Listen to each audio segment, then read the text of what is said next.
Namaste. Nastavljamo naše putovanje između dva sveta. Prošli put sam spomenula par stvari. Prva stvar je da postoji niži astral u kome se duše koje su poginule za vreme ratova jednostavno borave tu jer nije moguće odjedanput sve skloniti. Međutim, to nije jedini stvar gde duše mogu da ostanu zarobljene. S time što ovde duše mogu da ostanu jako dugo, čak nekoliko i stotine hiljada godina. U ovim drugim slučajevima taj boravak je privremen i uglavnom se već za par meseci najduže može rešiti problem. Prva i najčešća stvar koja se dešava, ono što ste čuli u 1000 filmova, da duša ima neka nezavršena posla. Ali šta su egzaktno ta nezavršena posla? Definitivno nije ono što mislite da je.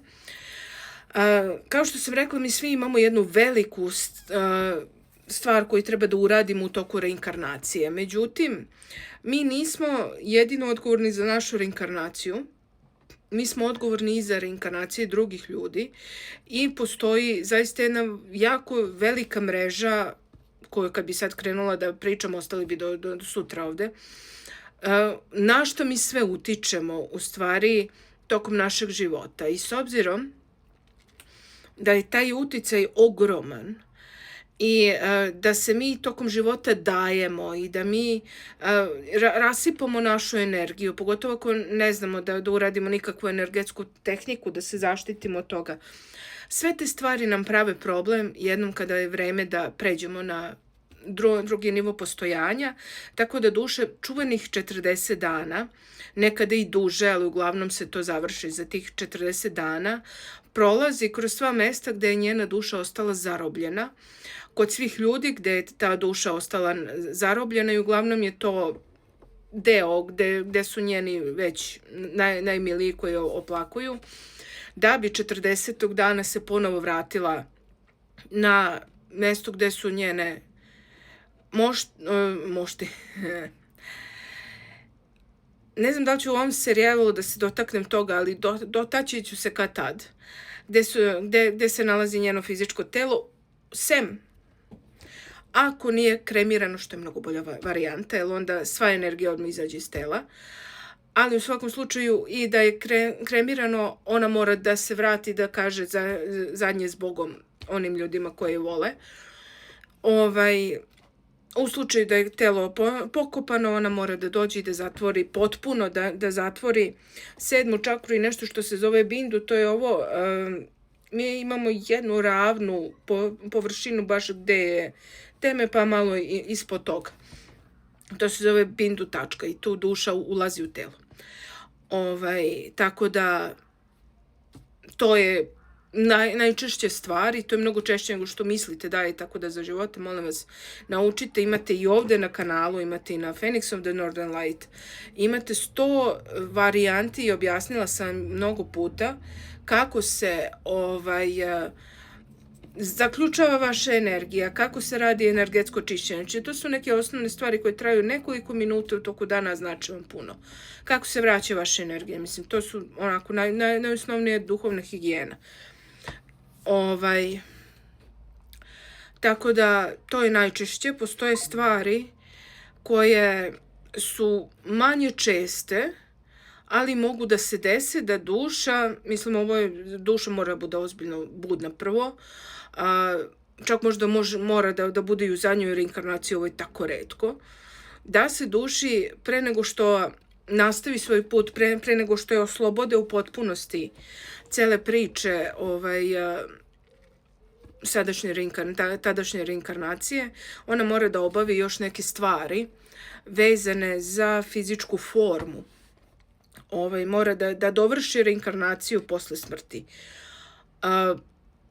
Ovo je, mislim, viđala sam to 10 možda puta ili nešto, ali mislim, to su već ozbiljno duše koje znaju šta rade i nekoliko puta sam videla da je to vezano za decu, znači da su ipak duše morale da ostanu da bi njihova deca mogla da prežive, to su majke koje su umrele na porođaju, tipa slične stvari. Tako da i to isto traje par meseci. I hoću da vam malo podrobnije objasnim jednu stvar koju sam ja videla isto par puta u životu, ali opet češće nego što ja želim da bude. Opet je priča o bezbednosti duša. Kao što sam rekla, lađari imaju zemaljsku funkciju, međutim, ako imaš zemaljsku funkciju, to znači da nisi dobar deo dana opet funkcionalan za one stvari koje su na astralu, sem ako neko ne umre u tvojoj bliskoj blizini, ne u smislu da su tvoji najmiliji, nego tipa prođu kola hitne pomoći ili nekim putem moraš proći pored bolnice ili negdje gde se zna da postoji smrtnost i onda duša ako izađe iz tela naravno da neće da čeka sad da se ti vratiš u astral i da dođeš ti kod njega, nego će da se zakači za tebe i mislim ići će s tobom tokom dana dokle god imaš svoj zadatak i na kraju će je odvesti tamo gde. Ovo nije problem. Problem je jedna druga stvar. Postoji nešto što se zovu sigurne kuće. Jeste su ti arhanđeli i anđeli koji čuvaju dušu dok lađar ne dođe dobro obučeni. Jeste da smrt vodi računa isto o tome da bude tiha i da je niko ne vidi da je došla. Međutim, ta bića koja koriste u suštini energiju i žele da se domognu duša po svaku cenu su mnogo prefrigana. Pojavljaju se u mnogim formama, na njuše i namirišu šta god hoćete, tako da se nekada desi da oni na svoje načine uspeju da poplaše dušu i da duša uspe da pobegne od tih anđela koji čuvaju, koji su dobri za nju i koji, mislim, sve i svašta duša može da zbog onoga što je živela ovde može da prepozna kao opasnost iako nije. U takvom slučaju, sad to ne umem ni da vam objasnim, mislim to su već neke strategije koje su mnogo starije od mene i zaista nemam neko ozbiljno objašnjenje za to. Te sigurne kuće su napuštene kuće, fizički napuštene kuće, znači ono što kažu ukleta kuća. Dobre šanse da ukletna kuća uopšte nema duha koji želi da vas ubije, nego je to sigurna kuća za duše koje su pobegle od toga i koje su u strahu. I kada duša nekim svojim načinom kako uspeju da je navedu tamo, ja ne znam, ali uspeju da je navedu tamo, ona bukvalno uđe kao u svet snova. Svet snova je jako dobro čuvana stvar. Ako vas interesuje više o svetu snova, ja sam izdala knjigu o snovima koja se zove Lucidni jogi, možete naručiti još uvek. Bukvalno kao san, kao lavirint u snu, i tu dušu oni zatvore, to su opet ti anđeli koji je čuvaju, ta vrsta anđela, ali ta duša je onda na bezbednom, ne može niko da priđe i ne može ni jedno biće koje mi poznajemo da dođe do nje i onda se čeka njen lađar, samo on ima pravo da uđe unutra, da kaže ko je šta i za koga je došao i da sprovede dušu dalje.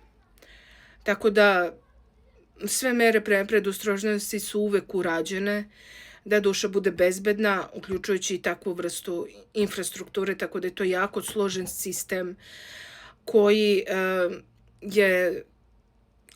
funkcioniše mnogo više nego što vaša duša verovatno i postoji. Tako da ne brinite za to, sve je napravljeno da zaista vi prođete taj put najbezbednije moguće. Sad nam i vidimo se u sledećoj epizodi.